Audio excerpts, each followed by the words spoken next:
Let's take a step back from the engineering for a bit to do some learning. A good UI can certainly make the user experience much more enjoyable, and I want to include that into my game.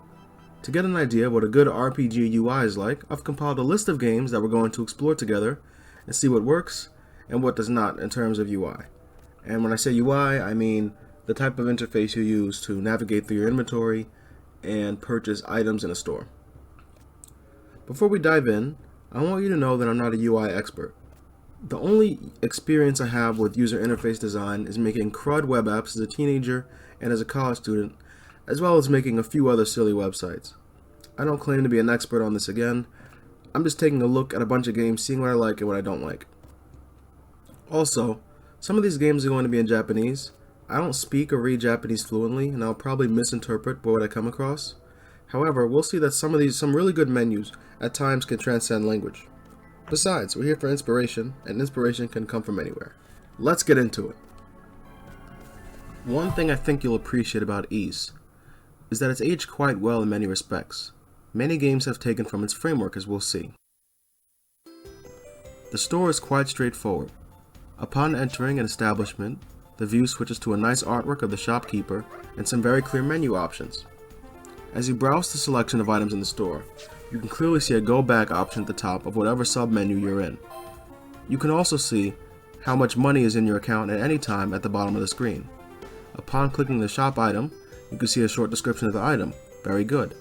The one thing I don't like about the system is that it's not exactly clear what effect the sword has on your attack points.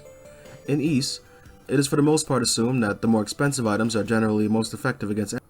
However, I want to refrain from assumed positions in my engine, and to communicate clearly the effects of each item before and after they are purchased by the player.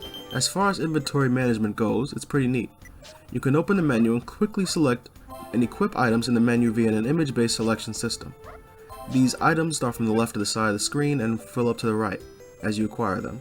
No layers and layers of sub-menus abound, and equipping feels fast and fuss-free. I do still wish the stats were more visible in the game, although this is an older title and that information is probably stuck in the game's menu. One aspect of my engine is building the accessibility directly into the engine and communicating everything the player needs to succeed. Other than that, I think it's a pretty good system.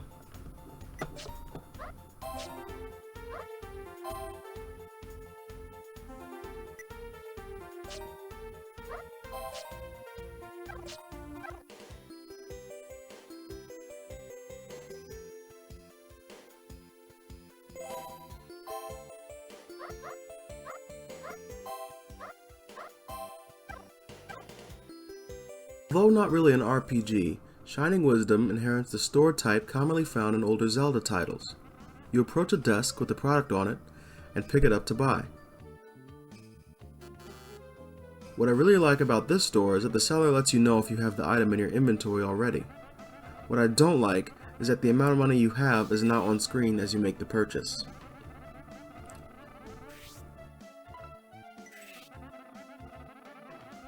And oh man, do I really like this inventory system. Each slot tells you exactly what options you have for each combat button. It's very intuitive to select what you want and what you don't want to equip. It reminds me of the Ys equipment style, but it's slightly easier to look at, and it's simplified for this style of game since this style actually uses the button to attack as opposed to just bumping into enemies in Ys. This style of inventory management has aged very well. However, it is also specifically designed for the button selection system that this action game is focused around.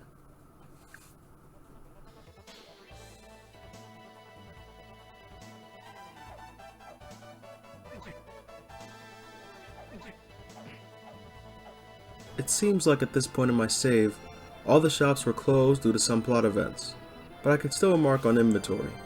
I felt this was slightly more complex than other Shining games, but not that much though.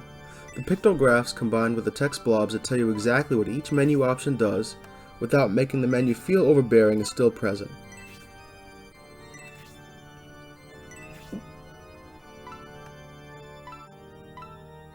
You can easily see what each item does, which I really like a lot.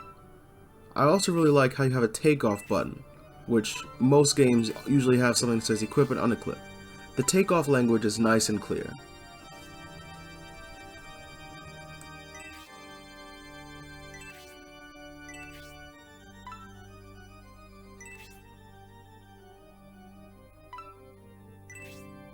The shop and inventory system in Wanderers of East, the third game in the East series, is identical to that found in the first game, with one key difference.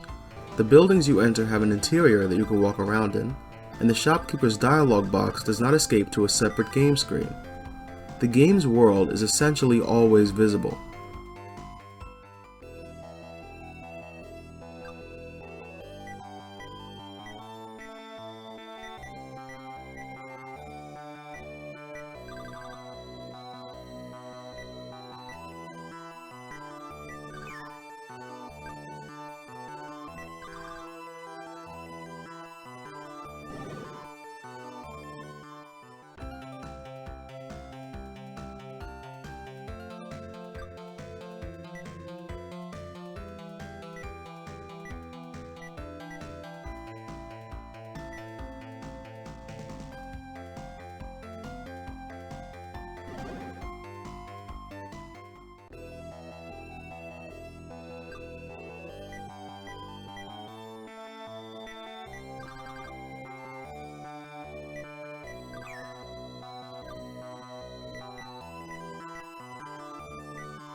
I gotta say, Shining in the Darkness surprised me. For me, the charm of Shining in the Darkness UI is in the fact that there's only one screen up at a time. When you're in the store, the shopkeep welcomes the player's party, and you have a list of items. Although only item names and costs are visible, there's no way to tell what the weapon actually does for the player. After you decide you do not want to buy anything, the item goes away, and the shopkeep confirms that you want to leave. This game feels like it's allergic to blobs of text and visual complexity, and tries its damnedest to ensure that you understand everything about your experience. This idea extends into the management of inventory as well. As the menu cycles the player through their weapon and armor type icons, you have the option to switch the tool you currently have equipped. You can easily see the effect the selected item will have on your overall stats if it were to be equipped. Great! The aversion to complexity honestly makes this grind-heavy game an absolute dream to play. In my game, I'll put a heavier focus on making the UI as painless as possible.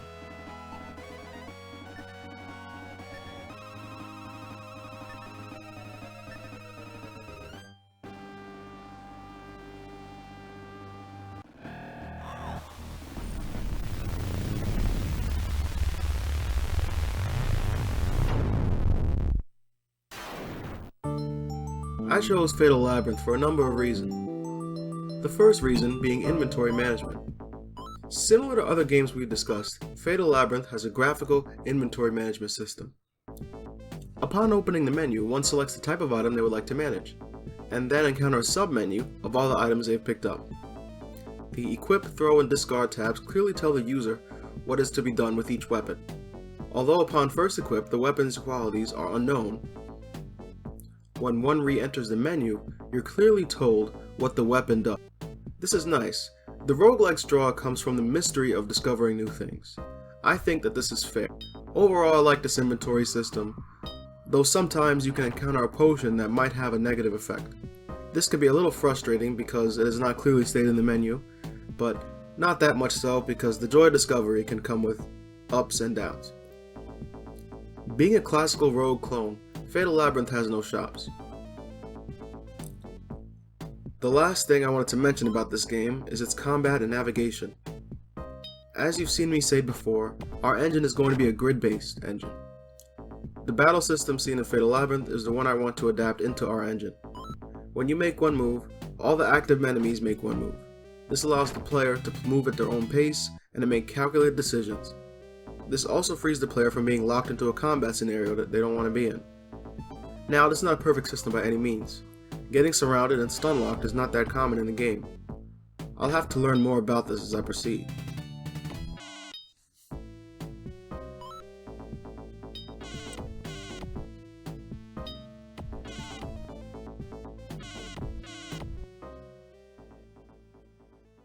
Now that we've explored the games a bit, what have we learned?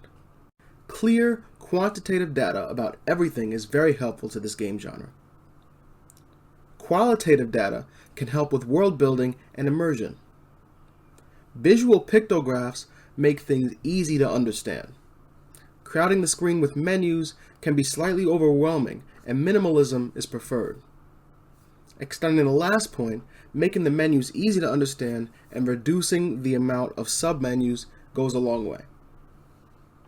One last thing I noticed while playing these games is that it really matters how you're actually inputting your motions for the program. It matters what your input device is, rather. And because all these games are on Sega systems, I found that, at least my personal preference was that it tends to get a little confusing if you're using more than two main buttons in a menu. That is, anything more complex than an NES controller is a big ask for me. In terms of this type of menuing system. In terms of simple gameplay like this. So I'm going to try to focus on targeting my engine to work with an NES controller.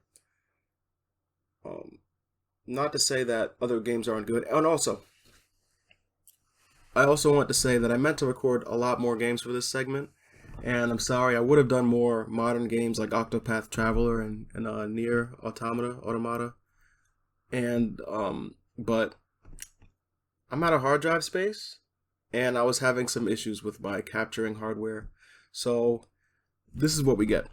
If you want me to do more gameplay and analysis like this, let me know. But the next episode is just going to be coding and turning all the stuff we talked about today into a program. Yep. Well, I'll see you guys next time.